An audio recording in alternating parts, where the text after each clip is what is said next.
মানুষ তার মনের কথা মুখে প্রকাশ করতে ভয় পেত। শহীদদের প্রতি ফোঁটা রক্তের দাম অকল্পনীয়। এই রক্তই এই দেশের মাটিকে পরিচ্ছন্ন করে দিয়েছে।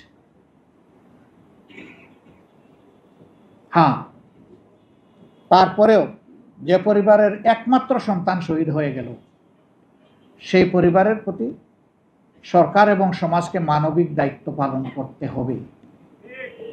এটা তাদের প্রতি কোনো দয়া নয়, সহানুভূতি নয়, এটি আমাদের জাতীয় দায়িত্ব এবং এটা হতে হবে সম্মানজনক।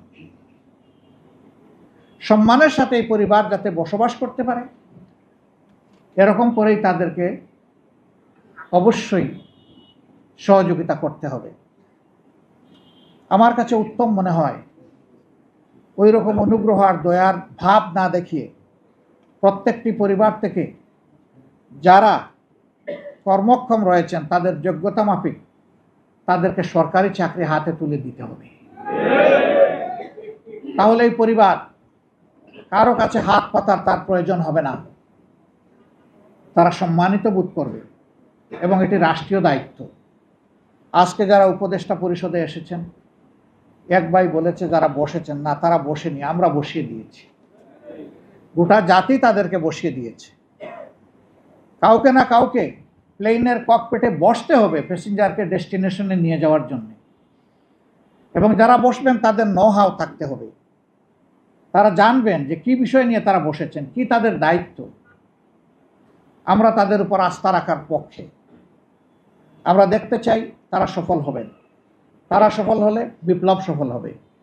তারা ভুল করলে, বিপ্লব ব্যর্থ হলে দায় তাদের উপরে অবশ্যই বর্তাবে। তারা ব্যর্থ হন, আমরা এটা চাই না। এই জন্য জনগণের পক্ষ থেকে আমরা তাদেরকে অর্থবহ সহযোগিতা করতে চাই।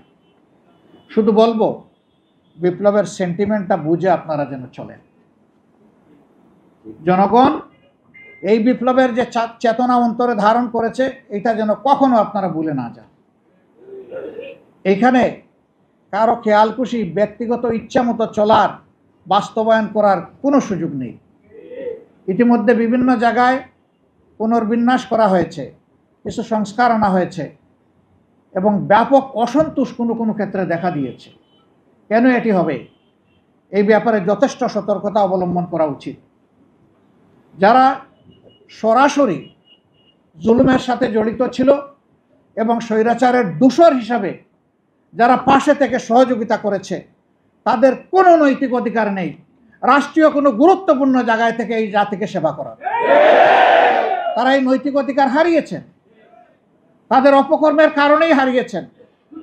বরঞ্চ তাদের অপকর্মকে চিহ্নিত করে তাদের বিরুদ্ধে অভিযোগ দায়ের করে তাদেরকে আইনের আওতায় আনতে হবে। বোনেরা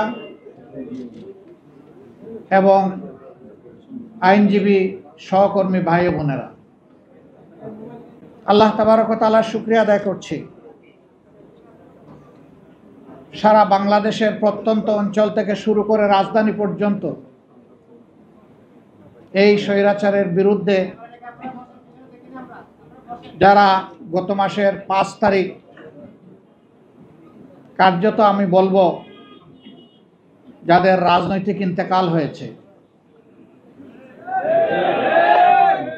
এর আগ পর্যন্ত তারা 15.5 বছর মানুষকে নির্যাতন করেছে, জুলুম করেছে, অধিকার কেড়ে নিয়েছে।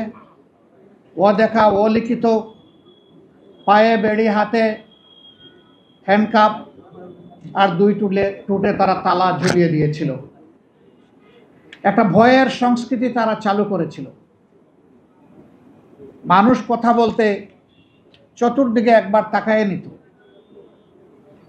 আমার কথা কে শুনছে, পরবর্তী কনসিকুয়েন্স আমার কি হতে পারে, এগুলা চিন্তা করে মানুষ তার মনের কথা মুখে প্রকাশ করতে ভয় পেত, প্রকাশ করত না।